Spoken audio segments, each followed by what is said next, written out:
Assalamualaikum warahmatullahi wabarakatuh. Salam sejahtera bagi kita semua. Shalom, Om Swastiastu, Namo Buddhaya, dan salam kebajikan. Yang terhormat, Bapak Patrick selaku perwakilan dari Kemen PKP, Bapak Rifki selaku perwakilan dari Bappenas, Ibu Nadia selaku perwakilan dari Kemenku, Ibu Rani perwakilan dari Kemensos, Ibu Syafira perwakilan dari Pemda, Bapak Yudi perwakilan dari akademisi, Pak Pras perwakilan dari pengembang, Ibu Muslimah perwakilan dari SLM, Ibu Naomi perwakilan dari Bank Penyalur, dan Ibu Mutia perwakilan dari BP Tapera. Sesuai undangan di sini kita akan membahas cara untuk membangun ketahanan nasional dengan menyediakan rumah yang layak dan terjangkau. Mohon maaf untuk pembahasan kali ini baru bisa dilakukan melalui Zoom. Mungkin kalau offline bisa lebih dalam pembahasannya, tapi karena keterbatasan kita pergunakan fasilitas yang ada. Baik, agar efisien masing-masing diberikan waktu 2-3 menit mungkin cukup ya Bapak Ibu. Kepada Bapak Patrick, dipersilakan. Baik, terima kasih Pak Moderator. Selamat siang Bapak Ibu sekalian. Langsung kita mulai saja. Kita semua paham bahwa rumah bukan sekadar tempat tinggal, tetapi fondasi dari ketahanan keluarga dan bangsa.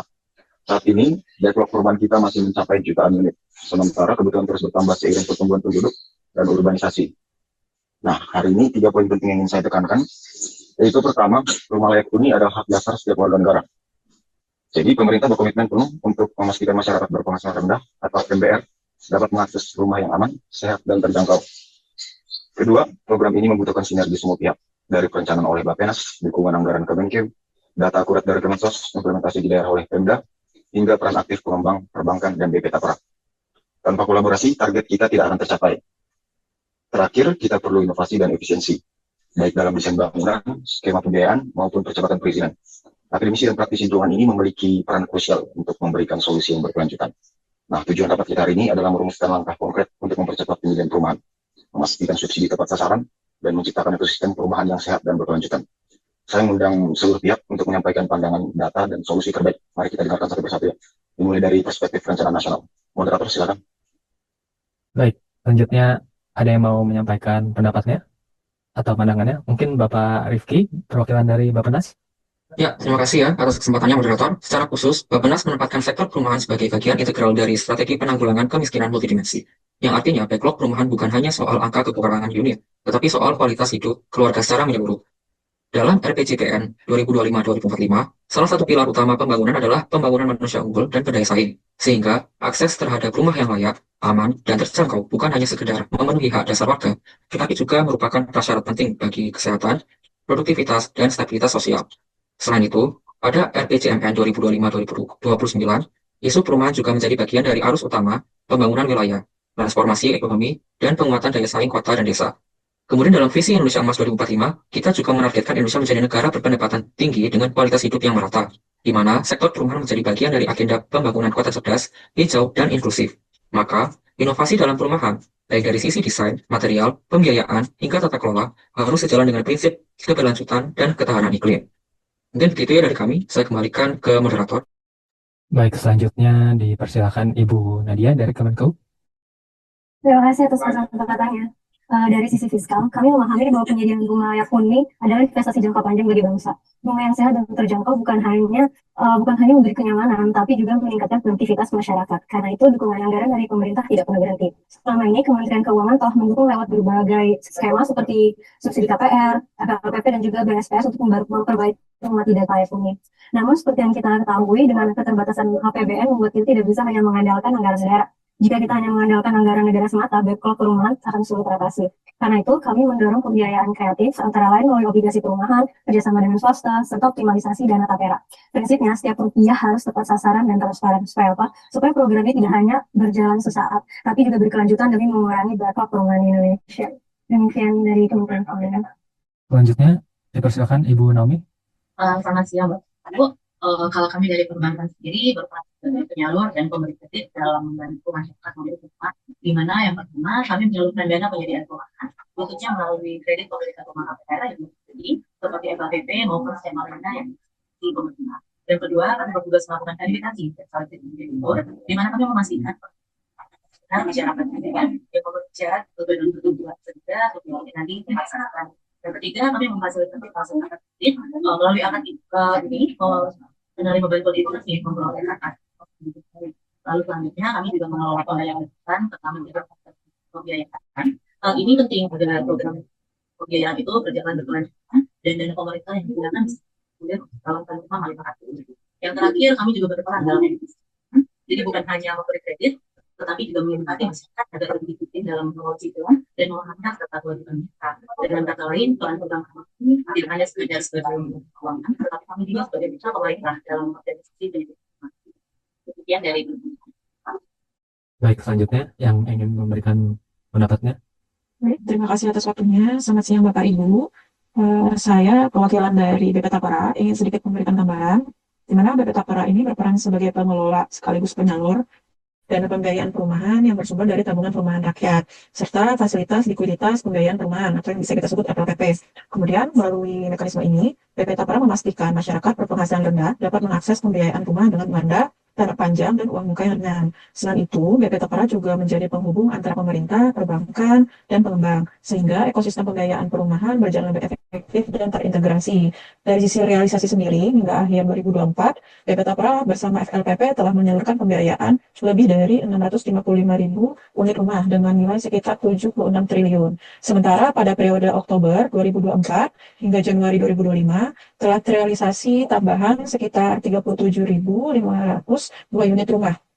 Kemudian untuk tahun 2025 sendiri, BP Tapera menargetkan pembiayaan sekitar 220.000 unit rumah melalui FLPP dan 14.200 unit melalui skema Tapera, yang diharapkan dapat mendukung pencapaian target program 3 juta rumah sekaligus mengurangi backlog perumahan nasional. Sekian dari BP Tapera, mungkin bisa dilanjutkan, moderator.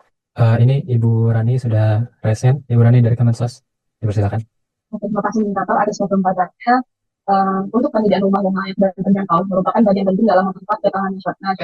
Sebab rumah tidak hanya berfungsi sebagai tempat tinggal, tetapi juga sebagai pusat pendidikan keluarga, pembentukan karakter, serta basis ekonomi kerakyatan. Kami selaku Kementerian Sosial memiliki peran strategis dalam mendukung program ini, terutama melalui dukungan data calon dan data ekosistem penerima bantuan. Data yang akurat, terintegrasi, dan terkini adalah kunci agar bantuan perumahan benar-benar sampai kepada masyarakat yang membutuhkan. Ada 3 aspek utama dalam mendukung data dari Kementerian Sosial. Yang pertama yaitu pendataan calon penerima bantuan melalui pemutakhiran data terpadu kesejahteraan sosial dan menjaring masyarakat berpenghasilan rendah, penyandang disabilitas, lansia, pekerja rentan, dan juga keluarga terdampak bencana. Dengan pemetaan yang tepat, kita dapat memastikan bahwa calon penerima bantuan rumah benar-benar berasal dari kelompok yang membutuhkan. Kemudian yang kedua yaitu verifikasi dan validasi existing penerima. Bisa kita lakukan dengan menyediakan rekam jejak bantuan sosial yang telah diterima, kemudian menghindari tumpang tindih bantuan, kemudian memastikan penerima rumah layak dan terjangkau benar-benar sesuai kriteria dan tepat sasaran. Dengan demikian, keadilan dan dalam distribusi bantuan perumahan dapat terjaga. Kemudian yang ketiga yaitu integrasi data lintas kementerian dan lembaga. Hal ini bisa kita lakukan dengan menghubungkan DTKS dengan data Kementerian PKP, Dukcapil, dan pemerintah daerah, menjamin transparansi, akuntabilitas, dan efisiensi dalam program pembangunan perumahan. Melalui dukungan data calon dan data existing penerima bantuan yang disiapkan oleh Kementerian Sosial, kita memastikan bahwa program perumahan benar-benar menyentuh rakyat yang paling membutuhkan, tanpa diskriminasi dan tanpa penyalahgunaan. Terima kasih, dikembalikan kepada moderator. Baik, selanjutnya mungkin Ibu Sasira. Persilakan untuk memberikan tanggapan. Baik, terima kasih moderator atas kesempatannya. Bapak Ibu, serta dari sisi pemerintah daerah sendiri, kami melihat bahwa pertumbuhan rumah layak huni di wilayah kami terus meningkat. Seiring pertumbuhan penduduk dan urbanisasi, banyak masyarakat, terutama kelompok berpenghasilan rendah, masih kesulitan untuk mendapat rumah yang layak dan terjangkau. Tantangan utama yang kami hadapi di daerah adalah ketersediaan lahan yang semakin terbatas di pusat kota, serta harga tanah yang melonjak. Di sisi lain, kondisi rumah tidak layak huni di pedesaan juga masih cukup banyak, mulai dari keterbatasan sanitasi, kualitas bangunan, hingga keterjangkauan akses air bersih. Sebagai pemerintah daerah, kami berkomitmen mendukung program nasional perumahan dengan menyiapkan data masyarakat penerima bantuan secara akurat, mempercepat perizinan pembangunan perumahan, serta menyediakan lahan bagi program perumahan rakyat. Kami juga membuka peluang kerja sama dengan pengembang lokal dan operasi perumahan, banyak alternatif rumah murah. Kami berharap dukungan dari pemerintah pusat, baik dari sisi regulasi, pendanaan, maupun pendampingan teknis, agar program perumahan ini tidak hanya hasil di atas kertas, tetapi benar-benar dirasakan manfaatnya oleh masyarakat daerah. Dengan kerjasama pusat dan daerah, yang saya yakin upaya kita dapat menyediakan rumah layak huni dan terjangkau dapat memperkuat ketahanan nasional. Karena rumah bukan sekedar tempat tinggal, tapi fondasi kesejahteraan keluarga dan stabilitas sosial masyarakat. Saya kembalikan kepada moderator. Baik, kemudian Bu Muslimah dari SLM mungkin mau memberikan tanggapannya atau pendapatnya. Ya, baik. Terima kasih sebelumnya kepada Bapak Moderator atas waktu yang telah diberikan. Sebelumnya saya juga ingin berterima kasih kepada para penyelenggara atas undangannya dalam forum ini. Saya rasa itu sangat penting ya untuk mendengar aspirasi masyarakat dalam membuat kebijakan. Apalagi ini juga menyangkut kepentingan semua rakyat Indonesia. Izinkan saya sebagai perwakilan dari lembaga sosial masyarakat menyampaikan beberapa aspirasi dari masyarakat mengenai pembangunan perumahan. Kami sebagai rakyat sangat mengapresiasi kinerja pihak-pihak yang memfasilitasi memfasilitasi masyarakat untuk pembangunan perumahan. Kami juga menyambut baik upaya dalam menjalankan perannya dalam memenuhi hak dasar warga negara atas hunian yang layak. Namun kami juga ingin menekankan beberapa poin penting agar program-program ini tuh bisa lebih berpihak pada masyarakat yang membutuhkan. Mungkin yang pertama itu agar beberapa pihak-pihak yang bekerja di sini itu memprioritaskan untuk masyarakat berpenghasilan rendah. Karena kami berharap program ini bisa dipastikan untuk menyasar kelompok yang paling rentan, bukan hanya untuk memenuhi target angka saja, tapi juga memperhatikan sasaran utamanya yaitu MBR atau masyarakat berpenghasilan rendah. Kemudian kami juga berharap untuk lokasi perumahan Pak Bu. Jadi lokasi perumahan ini tuh agar tidak terlalu jauh dengan fasilitas publik seperti transportasi umum, sekolah, dan rumah sakit. Karena kalau misalnya jaraknya terlalu jauh, mungkin itu sama saja membebani untuk ongkos harian masyarakat. Kemudian yang ketiga itu kualitas dan keberlanjutan pembangunan. Itu bisa menjadi perhatian karena ini dari beberapa kasus yang pernah terjadi, banyak teman-teman saya yang pengembang perumahan yang tidak memenuhi kewajibannya dalam pembangunan perumahan. Jadi seperti yang SHM-nya digadaikan kepada bank, terus juga ada bangunan rumah subsidinya yang tidak selesai, dan juga keterlambatan penyediaan fasilitas umum seperti jalan atau penyediaan air. Jadi sehingga kembali lagi rakyat yang menanggung akibatnya. Oleh karena itu, saya sebagai perwakilan LSM sangat berharap adanya kolaborasi aktif antar pemerintah, masyarakat sipil, dan juga berbagai pihak yang sudah ada di forum ini untuk memastikan pembangunan perumahan ini bukan hanya membangun bangunan rumah, tapi juga membangun kehidupan yang lebih baik bagi rakyat Indonesia. Oke, tidak cukup bagi saya, Pak Moderator. Saya kembalikan. Baik, ini Pak Prasta sepertinya ada yang mau disampaikan, Pak. Iya, terima kasih Pak Moderator.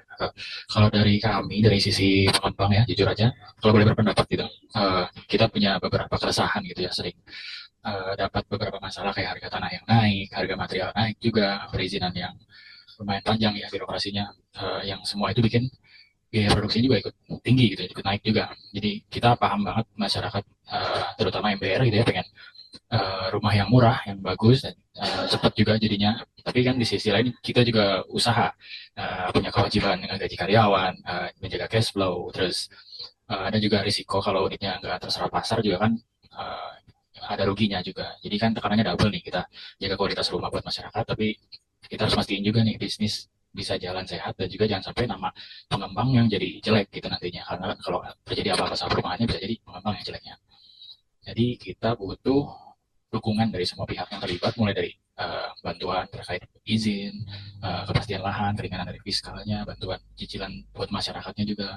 Jadi intinya pengembang siap buat bantu program pemerintah, dan pastinya juga bangga ya kalau jadi bagian dari misi bangsa untuk menyediakan rumah yang layak, terjangkau, dan berkeadilan. Tapi semua pihak harus bersinergi kali ya, jalan bareng, kita kejar backlognya, dan rumah benar-benar jadi fondasi ketahanan nasional. Itu aja dari kami, Pak. Baik, terima kasih Pak Prasta. Kemudian Pak Yudi ya, silakan Pak Yudi. Ada yang Ya, ingin sampaikan? baik. Terima kasih Pak Moderator kesempatannya.